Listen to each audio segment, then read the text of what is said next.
आज की हमारी कहानी टेक प्लेस करती है आज से हजारों साल बाद, जहाँ पर लोग बहुत आसानी से एक प्लैनेट से दूसरे प्लैनेट पर ट्रैवल कर सकते हैं। और इस वक्त बहुत कुछ बदल गया होता है, लेकिन हमेशा की तरह कुछ चीजें ऐसी होती है जो कभी भी नहीं बदलती, जैसे लोगों पर रूल करना। और इस वक्त पर कोई किंगडम या कोई देश या कोई प्लैनेट पर रूल नहीं करता, बल्कि पूरी गैलेक्सी पर रूल करते हैं, जिस किंगडम को कहा जाता है मदर वर्ल्ड। लेकिन किंगडम कितना भी बड़ा हो या छोटा हो, ये हर किंगडम के साथ होता है गद्दारी। एक भरोसेमंद सिपाही किंग के साथ गद्दारी करता है और वो पूरे शाही परिवार को मार देता है, इंक्लूड राजकुमारी, जिसके बारे में कहा जाता था वो बहुत काइंड थी और उसके अंदर कुछ मैजिकल पावर्स थी, जिसकी वजह से वो पूरी गैलेक्सी में शांति ला सकती थी। लेकिन वो भरोसेमंद सिपाही उन सबको मार देता है और मदर वर्ल्ड का किंग अपने आप को घोषित करता है, जिससे बहुत सारे लोगों को पसंद नहीं आता, तो वो उसके खिलाफ हो जाते हैं और उसके खिलाफ आवाज उठाने लगते हैं। तो वो उनकी आवाज को दबाने के लिए उनको खत्म करने लगता है और साथ ही उनके प्लैनेट्स को भी खत्म करने लगता है। अपने बहुत बहादुर और क्रूर कमांडर को भेजकर वो सब जाकर काफी बागियों को मार देते हैं, लेकिन अभी भी काफी बागी बचे हुए होते हैं। तो एक कमांडर जिसका नाम एटिकस होता है, उन्हें ढूंढते हुए एक प्लैनेट पर पहुंचता है, जहां पर एक छोटा सा गांव होता है और उस गांव के लोग अनाज उगाते हैं। वहां पर कमांडर को कोई बागी तो नहीं मिलता, लेकिन उसे अपने सिपाहियों के लिए अनाज होना होता है। तो वो गांव के मुखिया से अपने सिपाहियों के लिए अनाज मांगता है और बदले में बहुत सारे पैसे देने का वादा करता है। लेकिन उस गांव के मुखिया को पता होता है वो भरोसे के लायक नहीं है, तो वो उन्हें बोलता है हमारे पास आपको देने के लिए अनाज नहीं है। दरअसल यहाँ पर जितना अनाज उगाया जाता है वो हम सबके लिए बराबर हो जाता है। ये सुनकर कमांडर उसे कुछ नहीं बोलता और यहाँ पर वो सबसे पूछता है अनाज की देखभाल कौन करता है। ये सुनकर गुनार उसे बोलता है यहाँ की अनाज की देखभाल मैं करता हूँ और हमारे पास इस बार थोड़ा सा अनाज ज्यादा पिका है, तो हम आपको जो एक्स्ट्रा अनाज हमारे पास है वही दे सकते हैं। ये सुनकर कमांडर को बहुत गुस्सा आता है, तो वो अपनी छड़ी से मुखिया को मार देता है। ये देखकर गांव के लोग डर जाते हैं और यहाँ पर कमांडर गुनार को बोलता है मैं फिर से 10 हफ्ते बाद आऊंगा, जब तक मुझे मेरे सिपाहियों के लिए 10,000 बुशल्स चाहिए। ये सुनकर गुनार उसे बोलता है इतने समय में सिर्फ हम 12,000 बुशल्स उगाते हैं, अगर आपको 10,000 दे देंगे तो हम भूखे मर जाएंगे। ये सुनकर कमांडर उसे बोलता है मुझे इससे कोई फर्क नहीं पड़ता, बस मुझे 10,000 बुशल्स चाहिए। इतना बोलकर वो यहाँ से चला जाता है, लेकिन पीछे अपने कुछ सिपाहियों को छोड़ता है और हम देखते हैं उन सिपाहियों में एक रोबो भी है और एक खड़ूस सिपाही उसके ऊपर शूट करने लगता है। दरअसल ये रोबो पहले के किंकार के वफादार और एक जाबाज योद्धा था, लेकिन जब पूरा शाही परिवार मारा जाता है तो वो रोबो अपने हथियार डाल देता है, मतलब वो कभी भी नहीं लड़ेगा। इसलिए रोबो वो सिपाही उस पर शूट करने के बावजूद भी वो उसे कुछ नहीं कर रहा होता।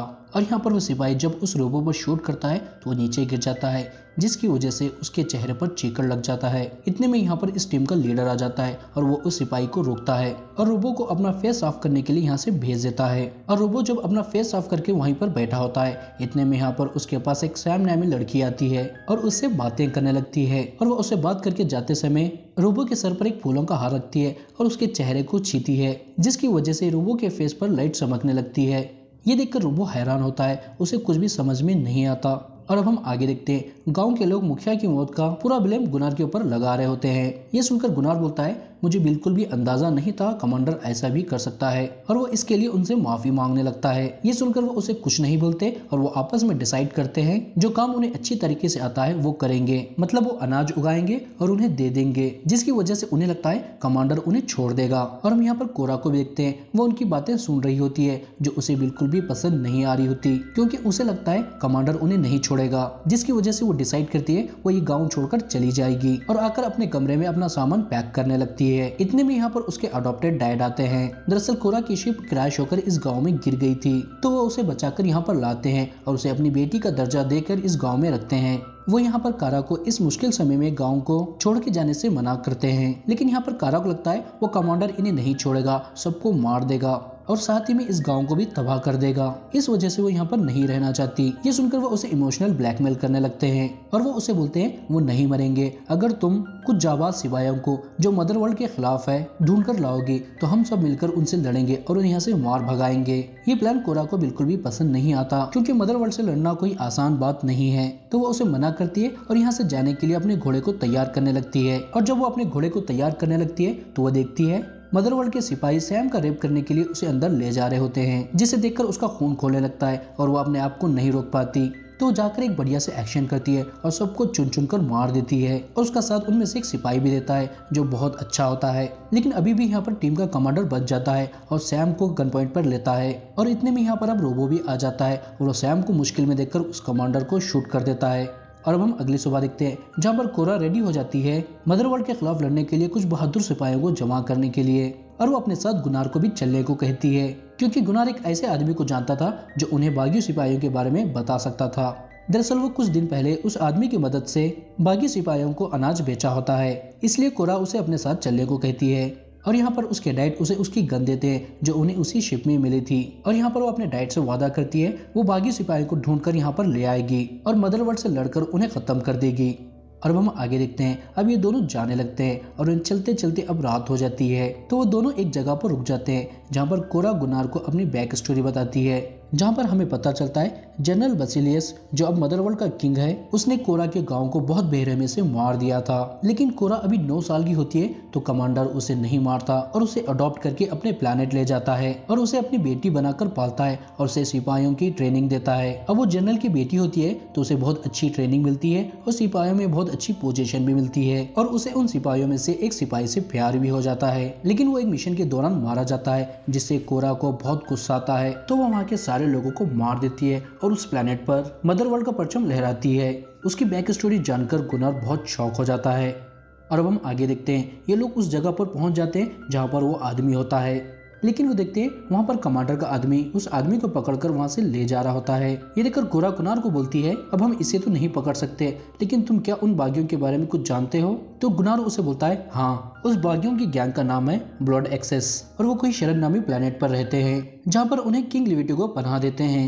ये सुनकर कोरा वहाँ पर मौजूद एक बार में जाती है और वहाँ पर ये दोनों ड्रिंक कर रहे होते हैं। इतने में यहाँ पर एक एलियन आता है और वो गुनार के साथ फ्लर्ट करने लगता है और वो गुनार के पप्पू को भी पकड़ता है, लेकिन यहाँ पर कोरा उसे रोकती है और उसे मारकर यहाँ से भगा देती है। और यहाँ पर सबसे पूछती है कि आप में से किसी को जनरल टेटस कहाँ पर है पता है? जनरल टेटस एक बहुत बहादुर सिपाही और एक इंटेलिजेंट जनरल होते हैं, लेकिन वो भी पिछले किंग के वफादार होते हैं और किंग के मरने के बाद वो भी अपने हथियार डाल देते हैं और कहीं पर चले जाते हैं। कोरा की बातें सुनकर यहाँ पर एक मकड़ी होती है जो एक इंसान को अपने वश में करके कोरा से बात करती है और वो उसे बताती है आखिरी बार जनरल टेटस को पोलक्स नामे प्लेनेट पर देखा गया था। ये सुनकर कोरा जनरल टेटस को लेने के लिए पोलक्स प्लेनेट जाना चाहती है, लेकिन उनके पास स्पेसशिप नहीं होता जिसके बारे में वो दोनों बात कर रहे होते हैं। इतने में यहाँ पर फिर से वो एलियन आ जाता है, लेकिन वो इस बार अपने साथियों के साथ आता है और उन दोनों पर अटैक करता है, लेकिन यहाँ पर कोरा उन सबको चुन चुन कर मार देती है और आखिर में वो एलियन बच जाता है तो उसे काई नामी बंदा मार देता है और वो कोरा को ऑफर करता है वो उसे पोलक्स नामे प्लेनेट पर ले जाएगा।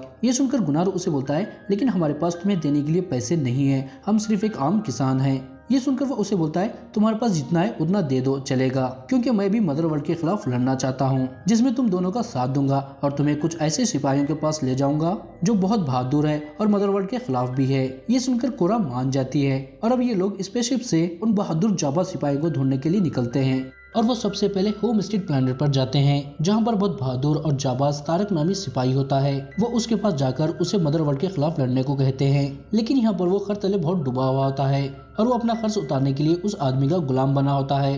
तो वो उन्हें बोलता है मैं आने के लिए तो तैयार हूँ, लेकिन जब तक मेरा कर्जा नहीं उतरता मैं यहाँ से नहीं जा सकता। ये सुनकर गोरा उसे पूछती है तुम्हारे पर कितना कर्जा है? तो उसका मालिक बोलता है 3 करोड़। इतने पैसे देने की उनकी औकात नहीं होती तो मालिक उनको एक ऑफर करता है।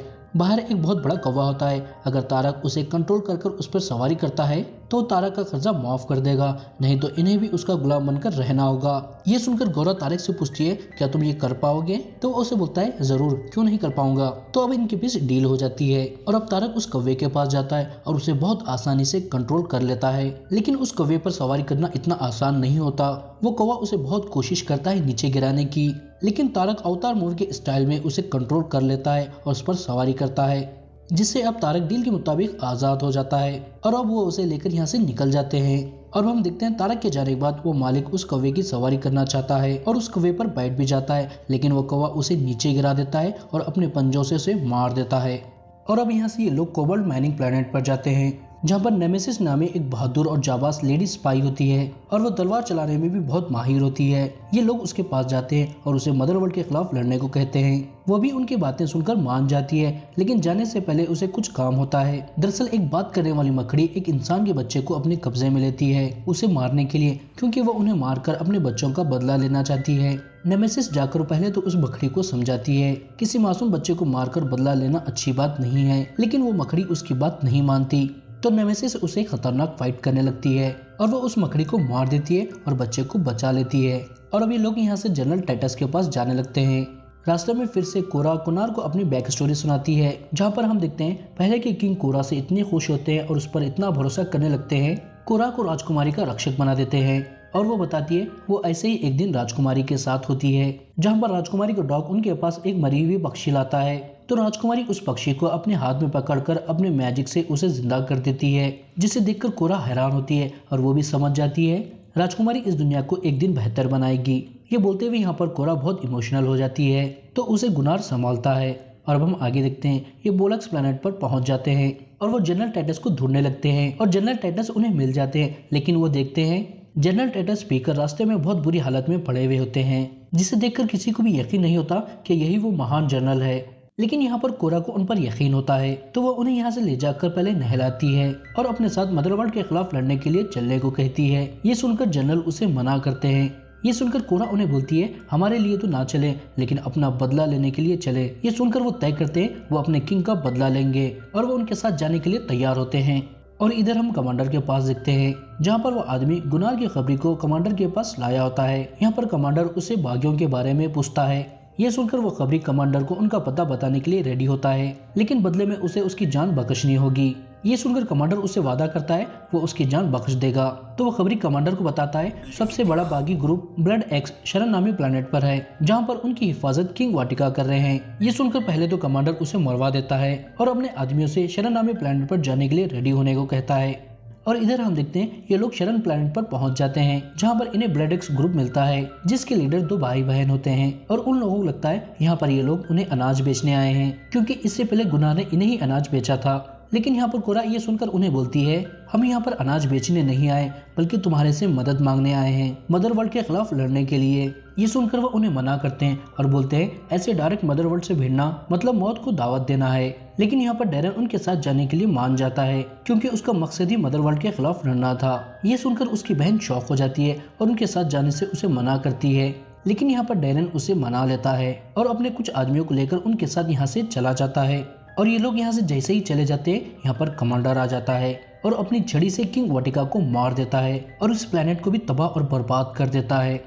और इधर हम देखते हैं काई कोरा को बोलता है हमारी शिप में ऑयल कम हो गया है, तो हमें शिप में ऑयल भरवाना होगा और पास ही के प्लेनेट पर मुझे कुछ सामान पहुंचाना है। तो पहले हम वहां पर जाएंगे और सामान डिलीवर करके और शिप में ऑयल भरवा कर वहां से निकल जाएंगे। ये सुनकर कोरा उसे ठीक है बोलती है और अब ये लोग उस प्लेनेट पर पहुंच जाते हैं और शिप से सामान उतारने लगते हैं। लेकिन यहाँ पर कोरा को कुछ गड़बड़ महसूस होती है और वह कुछ कर पाती इतने में काई अपने बिच्छू जैसे मशीनों से उन्हें पकड़ लेता है, जहाँ पर हमें पता चलता है अभी तक काई कमांडर के लिए काम कर रहा था। दरअसल वो सब बागियों को एक साथ पकड़कर कमांडर को सौंपना चाहता था और उससे मोटे पैसे कमाना चाहता था। और वो भी इसमें कामयाबी हो जाता है, क्योंकि कोरा उसे पकड़ नहीं पाती और वो गुनार को एक गन देता है और उसे कोरा को शूट करने को कहता है। लेकिन यहाँ पर गुनार कोरा से बहुत प्यार करता था और वो अपनी टीम का वफादार होता है, तो वो कोरा को आजाद कर देता है और काई को उस गन से मार देता है। और अब यहाँ पर एक घमासान फाइट शुरू होती है, जहाँ पर ये सब बहुत बहादुरी से लड़ने लगते हैं और सबको मार गिराने लगते हैं। लेकिन यहाँ पर एक शिप इन पर लगातार गोलियां बरसा रही होती है। ये देखकर डैरन उस शिप पर कूद जाता है और उसमें के सिपाही को वो मार देता है, जिससे वो शिप आउट ऑफ कंट्रोल हो जाती है और वो ब्लास्ट हो जाती है, जिसकी वजह से उस ब्लास्ट में डैरन भी मारा जाता है। और अब यहाँ पर कमांडर के सारे लोग मर जाते हैं और सिर्फ कमांडर ही बच जाता है। तो कोरा उसके पास जाती है और उससे लड़ने लगती है और यहाँ पर इन दोनों के बीच एक खतरनाक फाइट होती है। लेकिन आखिरी में कोरा उसकी छड़ी लेकर उसके पेट में ही चुबा देती है और उसे नीचे गिरा देती है, जिसकी वजह से कमांडर मारा जाता है। और यहाँ पर फाइट खत्म होने के बाद जनरल टाइटस एक शानदार स्पीच देते हैं, जिससे इन लोगों का हौसला और बढ़ जाता है और अब ये लोग यहाँ से अपने प्लेनेट पर चले जाते हैं, जो बहुत खूबसूरत दिख रहा होता है। और इनके जाने के बाद यहाँ पर एक किंग की शिप आती है और हम यहाँ पर देखते हैं कमांडर अभी जिंदा होता है, तो शिप उसे उठाकर यहाँ से ले जाती है, जहाँ पर हम देखते हैं वो बहुत जख्मी हो जाता है, तो लोग उसका इलाज करने लगते हैं। और हमें यहाँ पर यह भी पता चलता है कमांडर एक साइबॉर्ग है, मतलब वो आधा इंसान और आधा रोबो है। और यहाँ पर ये लोग उसके सिर में केबल लगाकर उसका इलाज करने लगते हैं और वो जैसे ही केबल लगाते हैं वो मेंटली किंग से कनेक्ट हो जाता है, जहाँ पर वो उन्हें बोलता है मैंने आपकी बेटी और बाकी सिपाहियों को ढूंढ लिया है और मैं सबको पकड़कर आपके पास लेकर आऊंगा। ये सुनकर किंग उसे बोलता है मुझे बागी सिपाहियों से कुछ फर्क नहीं पड़ता, तुम उन्हें मार दो, लेकिन मेरी बेटी को पकड़कर जिंदा मेरे पास ले आओ। मैं खुद अपने हाथों से पूरे दरबार के सामने उसे मारूंगा ताकि कोई भी आगे चलकर बागी बनने का सोचे भी ना। लेकिन तुम इस मिशन में फेल हो जाते हो तो मैं तुम्हें पूरी सभा के सामने मार दूंगा। इतना बोलकर किंग उसे वापस भेज देता है और इधर वो कमांडर जिंदा हो जाता है और ये मूवी यहाँ पर खत्म हो जाती है। तो दोस्तों ये था इस मूवी का फर्स्ट पार्ट और इसका सेकंड पार्ट इसी साल रिलीज होने वाला है, तो हम उस मूवी को भी एक्सप्लेन करेंगे। अगर आप उसका भी एक्सप्लेनेशन सुनना चाहते हो या दूसरे कोई अच्छे मूवीज और सीरीज का एक्सप्लेनेशन सुनना चाहते हो तो हमारे चैनल को सब्सक्राइब करें। और अगर आपको हमारा वीडियो और एक्सप्लेनेशन पसंद आया तो वीडियो को लाइक करें और हमें कमेंट कर बताएं आप अगली कौन सी मूवी या सीरीज का एक्सप्लेनेशन सुनना चाहते हो। तो बस इस वीडियो में इतना ही, अब मिलूंगा आपको मैं अगले वीडियो में। जब तक टाटा बाय बाय।